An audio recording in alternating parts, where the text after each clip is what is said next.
Perseroan yang mengusulkan pengangkatan Ibu Madia Hayati Kustam sebagai Komisaris Independen Perseroan. Oleh karenanya, agenda keempat ini mengusulkan untuk menyetujui pengangkatan Ibu Madia Hayati Kustam sebagai Komisaris Independen Perseroan. Sehubungan dengan usulan pengangkatan Ibu Madia Hayati Kustam sebagai Komisaris Independen Perseroan, berikut ini adalah riwayat hidup dari Ibu Madia yang telah kami umumkan dalam website Perseroan. Ibu Madia Hayati Kustam adalah Ibu Madia lahir di Ujung Pandang, Indonesia tahun 1961. Beliau memperoleh gelar sarjana hukum dari Universitas Katolik Atmajaya Jakarta, Indonesia pada tahun 1985. Memulai karir profesionalnya pada tahun 1986 bergabung dengan PT Biomedia. Setelah itu bergabung dengan Praja Pharma Koslab dan dipercaya menjabat berbagai posisi di grup Praja. Setelah Perseroan mengakuisisi PT Praja Farid pada tahun 1996, beliau diangkat sebagai sekretaris perusahaan dan kemudian diangkat sebagai direktur Perseroan dari 2022 hingga 2015. Pada tahun 2009 sampai dengan tahun 2015, beliau menjabat sebagai Direktur Blue Sphere Singapore Private Limited, pemegang saham mayoritas Perseroan. Beliau menjabat sebagai Presiden Direktur Perseroan pada tahun 2015 sampai dengan 2020. Selanjutnya, beliau menjabat sebagai Komisaris Perseroan sejak tahun 2020 sebelum mengundurkan diri dari jabatannya efektif 20 Desember 2022. Dan saat ini beliau menjabat sebagai Direktur PT Atmajaya Mitra Nusantara. Beliau tidak terafiliasi dengan pemegang saham, anggota Dewan Komisaris atau anggota Direksi Perseroan.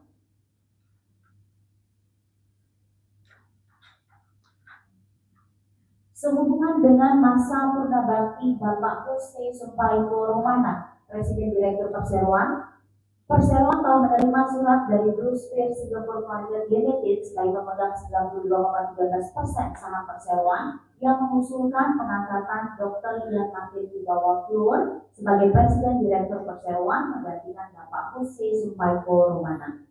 Oleh karenanya, agenda keempat rapat ini mengusulkan untuk menerima masa purnabakti Bapak Jose Sumpaiko Romana dan pengunduran diri beliau sebagai Presiden Direktur Perseroan, serta memberikan pembebasan dan pelunasan atas tindakan pengurusannya yang telah dilakukan selama masa jabatannya sejauh tindakan-tindakan tersebut tercermin dalam laporan tahunan serta laporan keuangan Perseroan, serta menyetujui pengangkatan Dr. Ian Martin Wibawa Fluor sebagai Presiden Direktur Perseroan menggantikan Bapak Jose Sumpaiko Romana.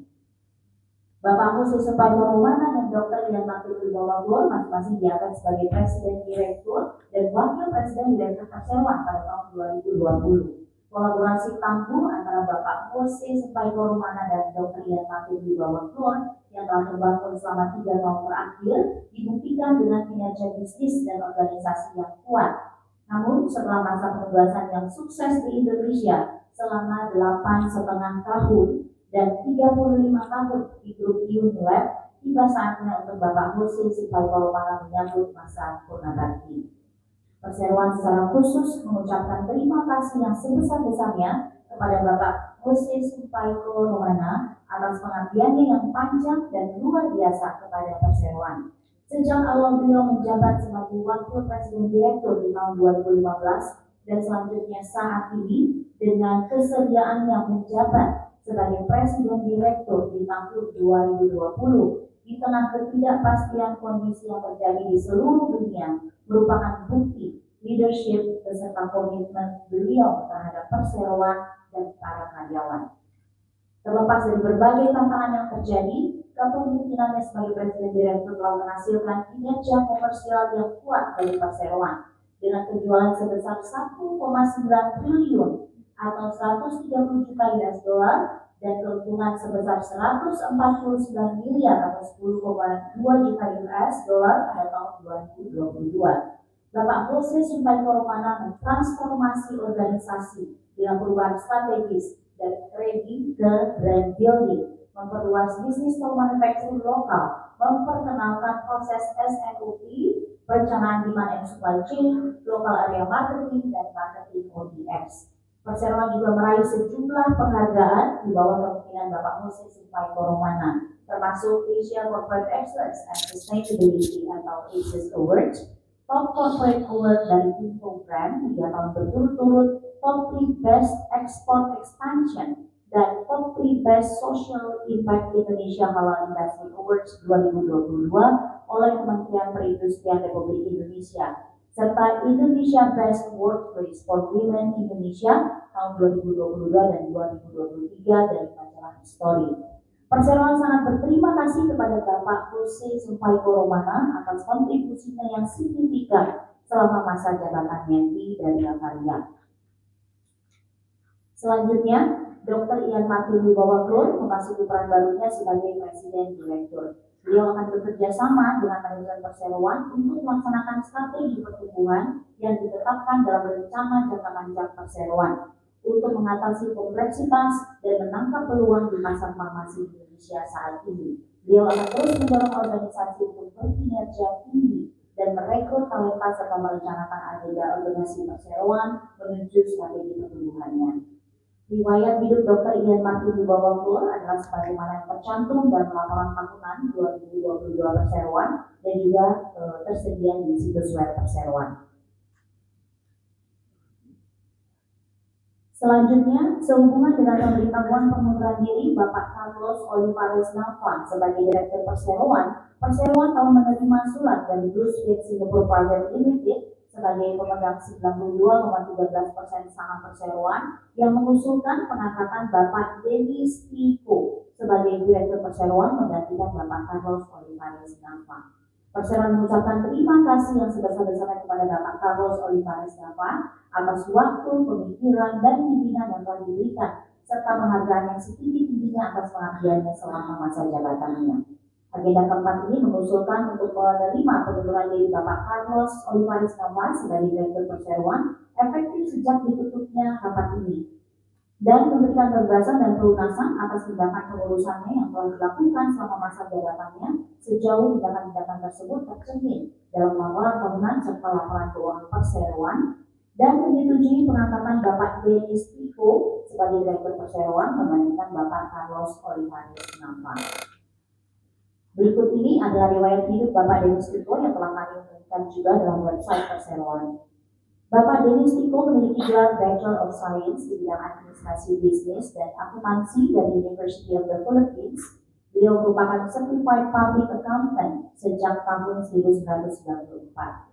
Beliau memulai karir profesionalnya di Coca-Cola Philippines dengan berbagai posisi dari tahun 1994 hingga 2022. Pada tahun 2022, karir profesional di Coca-Cola Philippines dengan berbagai posisi tersebut dimulai sejak 1994 sampai dengan tahun 2002. Pada tahun 2002 sampai 2004, beliau menjabat sebagai Chief of Finance Operation di Coca-Cola Taiwan. Tahun 2004 sampai 2006, beliau menjabat sebagai Chief of Staff di Office of the Coca-Cola Asia President dan kemudian sebagai CFO di Coca-Cola Korea pada 2006 sampai 2010. Pada 2010, beliau menjadi Deputy CFO di Coca-Cola Philippines. 2 tahun kemudian, beliau bekerja sebagai Head of Strategic Planning di Coca-Cola Asia. Dan pada tahun 2016 hingga 2022, beliau menjabat sebagai Head of Finance Operations di Unilever International. Kemudian di tahun 2022, beliau menduduki posisi Head of Finance hingga sekarang.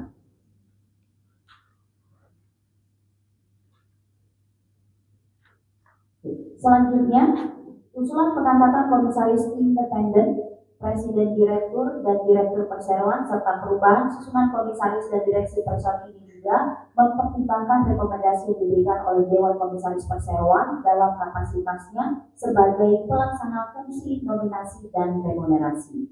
Masa jabatan anggota Dewan Komisaris dan Direksi Perseroan yang baru diangkat tersebut berlaku efektif untuk periode 5 tahun, terhitung sejak tanggal ditutupnya rapat ini sampai tanggal ditutupnya rapat umum pemegang saham tahunan perseroan yang kelima.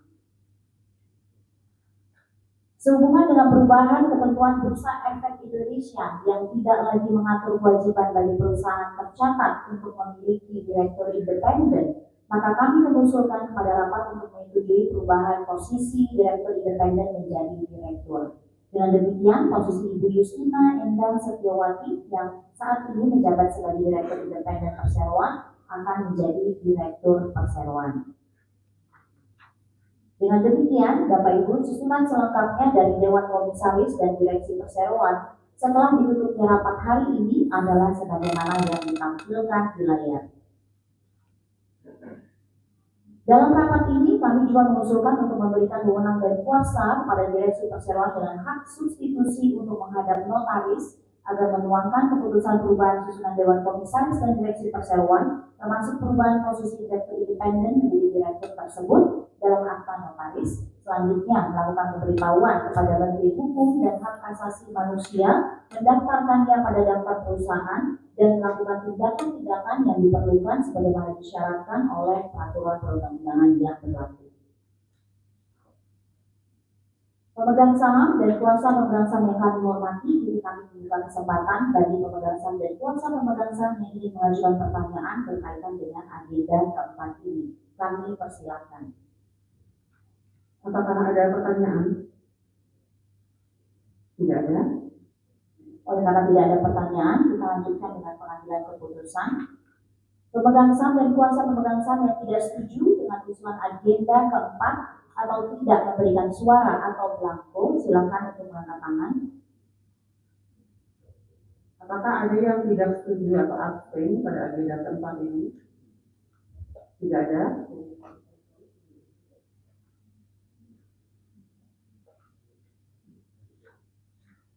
Mohon menunggu sebentar.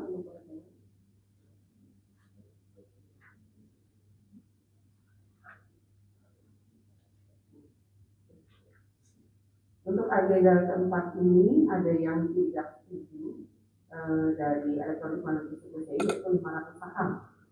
Jadi untuk total setuju di sini 103 juta, 103 miliar, 192 saham atau 99,999%. Jadi disetujui oleh setengah 1/2 ya. Terima kasih Ibu Notaris. Kita telah mendengar laporan dari Ibu Notaris bahwa usulan keputusan untuk agenda keempat rapat ini telah disetujui dengan suara terbanyak.